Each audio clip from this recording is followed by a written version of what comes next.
Home prices in your city are slipping, but the cost of keeping that home is quietly exploding. Mortgage payments may finally feel negotiable again, yet water bills, insurance premiums, taxes, and utility fees are climbing in the opposite direction. What looks like affordability on a listing page can quickly turn into a financial trap once the monthly costs begin to surface. This is not a story about houses losing value overnight. It is a story about cities where the price of survival is rising faster than incomes, while buyers are told the worst is already over. So here's the question no realtor wants to answer. Which American cities are making homeowners poorer precisely when homes appear cheaper? For most of the past decade, the American housing market ran on a simple formula: cheap money, rapid migration, and the belief that demand would always outrun supply. That formula has now broken down, quietly, unevenly, and with consequences that are only beginning to surface. Interest rates reversed first. After years of near-zero borrowing costs, monthly payments doubled in many markets within a short window. Buyers did not disappear, but their leverage did. Sellers lost pricing power. Listings stayed longer. Price cuts became normal again. Then migration flipped. The pandemic-era rush into Sunbelt cities created the illusion of permanent demand. Builders responded aggressively. Between 2021 and 2024, metros across the South and West approved tens of thousands of new units, assuming population growth would continue uninterrupted. But as remote work stabilized and costs surged, inflows slowed or reversed, leaving excess supply chasing fewer qualified buyers. At the same time, institutional investors began pulling back. The math no longer worked. Rent growth cooled, financing tightened, and exit liquidity vanished. Homes once purchased as cash flow assets became liabilities the moment vacancy rose or refinancing windows closed. In past housing corrections, falling prices restored balance. This cycle is different. Today, prices can fall while ownership becomes more expensive. Insurance premiums are rising due to climate risk. Property taxes are adjusting upward to fund strained local budgets. Utility costs, especially water, are climbing as infrastructure fails to keep pace with growth and environmental stress. This is the critical shift most buyers miss. Affordability is no longer just about the purchase price. It is about whether a city can sustainably support the people who live there, financially, structurally, and ecologically. In the cities we are about to examine, the warning signs are no longer theoretical. They are showing up in longer listing times, stalled developments, rising monthly expenses, and residents quietly leaving despite cheaper homes. If you want to understand where this market is truly heading and how these pressures affect real people on the ground, make sure to like the video, subscribe to the channel, and turn on notifications. What comes next are 7 case studies that reveal how fragile today's housing market has become. 1. Phoenix. For years, Phoenix was the symbol of modern American growth. Affordable homes, endless land, and a steady flow of newcomers escaping higher-cost states turned the Valley of the Sun into one of the fastest-growing metro areas in the country. Builders raced ahead. Subdivisions spread outward, prices followed. Then the water model collapsed. In 2023, Arizona's Department of Water Resources stopped issuing new development approvals for projects relying solely on groundwater. The reason was not political, and it was not speculative. State modeling showed there was no guaranteed 100-year water supply to support continued expansion. In other words, the foundation of Phoenix's growth story was officially declared insufficient. The housing market felt the impact almost immediately. Home values softened as listings sat longer, and buyer urgency faded. Projects that once depended on future population growth stalled. Land purchased at peak optimism suddenly carried regulatory uncertainty. A home could still be sold, but the neighborhood promised around it might never be built. The deeper problem is structural. Phoenix expanded under the assumption that water could always be engineered into existence.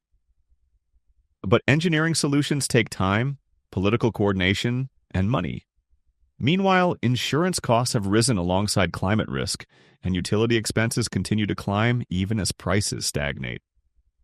For homeowners, this creates a trap. Selling means accepting lower offers. Staying means absorbing rising monthly costs in a city whose growth engine has been legally constrained. Investors face an even harsher reality. Exit liquidity depends on future demand, and that demand now depends on water permits that may never return at scale. So what exactly is a house worth in a city where the state itself has questioned the viability of long-term growth? And if Phoenix, the heart of the modern Sunbelt, can hit this wall, who is next? 2. Las Vegas. Las Vegas has always thrived on risk. Speculation, leverage, and bold assumptions are woven into its identity. For decades, that formula worked, until the math began to change. Nearly 90% of southern Nevada's water supply comes from a single source: the Colorado River, stored in Lake Mead. As water levels dropped year after year, Las Vegas responded with what many experts consider the most aggressive conservation program in the country. Lawns were removed. Indoor water was recycled at near total rates. Residents were fined for waste. On paper, the system became a global model. That is precisely the problem. Las Vegas is now operating at peak efficiency, with no meaningful buffer left. Conservation has been exhausted, yet growth has not stopped. New housing developments continue to be approved. Tourism remains the economic backbone, bringing tens of millions of visitors each year into a desert city already stretched to its limits. In the housing market, the tension is visible. Prices have softened, listings linger longer, and investor appetite has cooled, especially for short-term rentals that once defined the city's post-pandemic boom. At the same time, water and utility costs continue to rise, quietly inflating the true cost of ownership, even as asking prices come down. Homeowners are squeezed from both sides.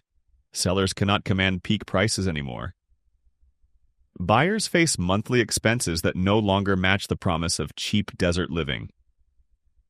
Investors who built models on endless demand now confront a market where every additional resident increases systemic risk. Las Vegas has mastered crisis management, but it has not solved the crisis itself. There is no second river, no backup reservoir, no technological breakthrough waiting in reserve. So when a city is already doing everything right and still falling behind, what happens next? And how do you price real estate in a place where failure doesn't come suddenly but all at once? 3. Los Angeles. Los Angeles has always sold an image of abundance. Sunlight, opportunity, and endless growth wrapped into one of the most expensive housing markets in America.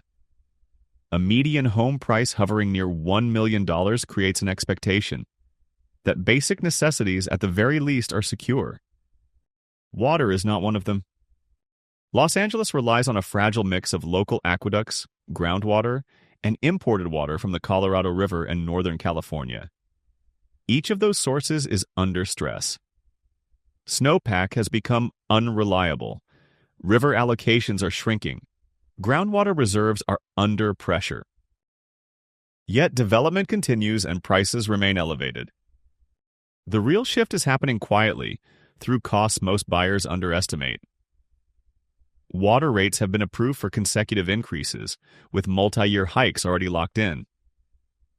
Infrastructure assessments, dormant for decades, are returning. These are not hypothetical future risks. They are line items showing up on monthly bills. In the housing market, this creates a growing disconnect. Prices are no longer rising aggressively, but the cost of owning continues to climb.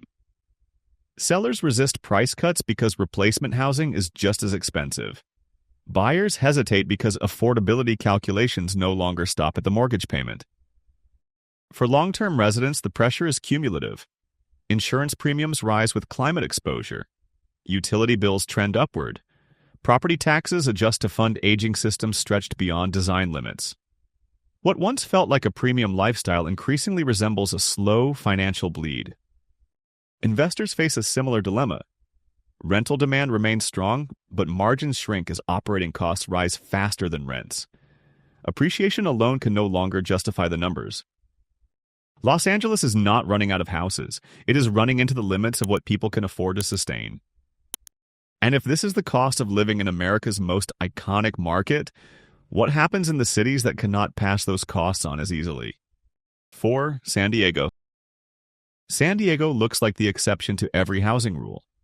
Perfect weather, a stable job base, and some of the highest quality of life metrics in the country have long insulated it from serious corrections. Buyers are willing to pay a premium for consistency. What most of them overlook is geography.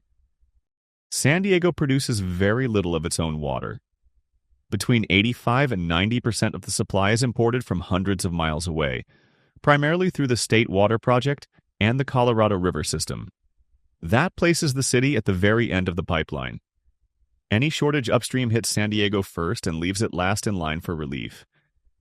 To manage that risk, the region invested heavily in desalination. The technology works, but it is extraordinarily expensive. Operating costs are high, energy-intensive, and permanent.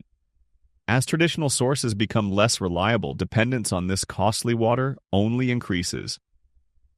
The housing market is already absorbing the impact. Prices have stopped accelerating, listings take longer to clear, and buyers are more cautious than the headlines suggest. Yet water bills rank among the highest in the nation and continue to rise. For many households, utilities now rival insurance as the fastest-growing monthly expense. This creates a dangerous imbalance. A buyer may secure $1 million home with a manageable mortgage, only to discover that the ongoing cost of living erodes financial flexibility year after year. Renters feel it too as landlords pass rising operating costs downstream. San Diego's problem is not collapse, it is compression. Margins are tightening for homeowners, investors, and renters alike.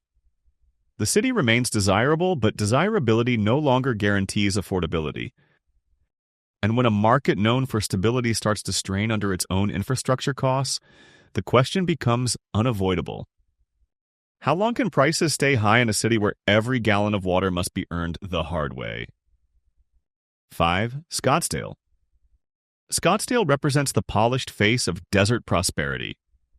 Manicured landscapes, luxury developments, and some of the highest home prices in Arizona have long signaled stability and exclusivity. In a region defined by scarcity, Scottsdale marketed control. Then in 2023, the illusion cracked. Facing unprecedented drought conditions and tightening water projections, the city made a decisive move. It shut off water deliveries to the neighboring community of Rio Verde foothills. Hundreds of homes, many newly built, were suddenly left without a reliable water supply, forced to rely on expensive trucked-in water just to function. This was not a warning, it was a precedent. Scottsdale demonstrated something the housing market rarely prices in. When resources become scarce, access is enforced by jurisdiction, not need. Home ownership outside protected boundaries became a liability overnight. Properties that once sold on lifestyle promises lost liquidity as financing dried up and buyers walked away. Inside Scottsdale, prices remain elevated, but the signal has changed. The city has shown it will protect its own residents first, even if that means cutting others off entirely. For buyers, this raises uncomfortable questions about long-term security. Luxury does not create water. It only secures priority. Thus, for investors, the message is even clearer. Returns now depend not just on demand and supply, but on political decisions about who gets access to essential infrastructure. That is not a risk easily modeled. Scottsdale did not run out of water. It ran out of tolerance. And if scarcity forces cities to choose who stays connected and who does not, what happens to property values on the wrong side of the line? 6. Salt Lake City. Salt Lake City has long projected stability. Clean streets, strong employment, and a dramatic mountain backdrop helped push home values steadily higher. For many buyers, it felt like a safer alternative to the overheated coastal markets. That sense of security is now under strain. Just miles from downtown, the Great Salt Lake continues to shrink. Decades of water diversion for agriculture and urban use have pushed the lake toward historic lows. As the shoreline retreats, it exposes vast stretches of dry lakebed contaminated with industrial byproducts accumulated over generations. Arsenic, mercury, heavy metals. When seasonal winds pick up, that dust does not stay at the lake. It moves directly into surrounding communities. This is no longer an abstract environmental concern. It is a public health risk tied directly to water management decisions. The housing implications are subtle but serious. Salt Lake City depends heavily on mountain snowpack, fed by lake effect weather patterns. As the lake declines, snowfall becomes less reliable. Less snow means less water flowing into reservoirs that serve the entire metro area. Prices have not collapsed, but momentum has slowed. Buyers are asking more questions. Insurance providers are reassessing long-term exposure. Families considering relocation weigh not just mortgage costs, but air quality, health risks, and infrastructure resilience. For homeowners, the trap is familiar. Selling means giving up a low-rate mortgage. Staying means betting that environmental pressures will not intensify. Investors face shrinking margins as future uncertainty grows harder to ignore. Salt Lake City's risk is not dramatic scarcity yet. It is compounding vulnerability. And when a city's water problem begins to threaten both drinking supply and breathable air, how do you calculate long-term value? 7. Buckeye. Buckeye was marketed as the next great American growth story. Cheap land, brand new homes, and master-planned communities promised a future filled with schools, parks, shopping centers, and rising property values. For first-time buyers priced out of Phoenix, it looked like a second chance. Then the paperwork caught up with reality. Buckeye's explosive growth relied on groundwater assumptions that the state of Arizona later deemed insufficient. After the same water modeling that halted approvals across the Phoenix region, much of Buckeye's long-term expansion was effectively erased on paper. Planned neighborhoods were left in limbo. Approved maps no longer guaranteed buildable futures. This is not a temporary drought problem, it is a legal one. Homes that already exist still have water, for now. But their value was underwritten by a promise of continued development. More residents, more services, more demand. When that promise disappears, so does the logic supporting price appreciation. The housing market reflects the shift. Listings linger. Buyers hesitate. Appraisals become conservative as uncertainty replaces optimism. Investors who bought early expecting a fast flip now face holding costs without a clear exit timeline. For residents, the risk is psychological as much as financial. Living in a half-finished community changes perceptions. Empty lots remain empty. Infrastructure arrives slower than promised. Confidence erodes quietly. Buckeye is not collapsing because people stopped moving in. It is stalling because the future it sold may never arrive. And when a home's value depends on growth that regulators have already canceled, what exactly are you paying for? When cheaper homes still cost more. Taken individually, none of these 7 cities are collapsing overnight. There are no mass foreclosures, no sudden disappearances of entire neighborhoods. On the surface, many of these markets still look functional. That is what makes this cycle dangerous. Across Phoenix, Las Vegas, Los Angeles, San Diego, Scottsdale, Salt Lake City, and Buckeye, the same pattern keeps repeating. Prices soften, but the cost of ownership keeps rising. Growth slows, but the financial commitments remain fixed. Infrastructure strains, yet buyers are still encouraged to believe the worst is behind them. The common denominator is not water alone, it is belief. Belief that growth is permanent. Belief that resources can always be engineered. Belief that prices only move in one direction. For years, those beliefs rewarded speculation, leverage, and speed. Today, they are colliding with physical limits, regulatory reality, and rising fixed costs that no refinancing can erase. This is not a market where patience automatically pays off. It is a market where assumptions matter more than timing. Buying a home is no longer just a bet on location or appreciation. It is a bet on whether a city can sustain itself financially, environmentally, and politically for decades. The lesson is uncomfortable but necessary. Affordability is not created by lower listing prices alone. It depends on stability, infrastructure, and honest growth models. When those break, the math breaks with them. So the real question is not whether this is a short-term correction or the start of a longer cycle. The real question is this: how many American cities are still selling a future that quietly no longer exists? If you live in one of these markets or are thinking about buying, share your experience in the comments. And if you want to stay ahead of the next shift, like the video, subscribe to the channel and turn on notifications. The signs are already there.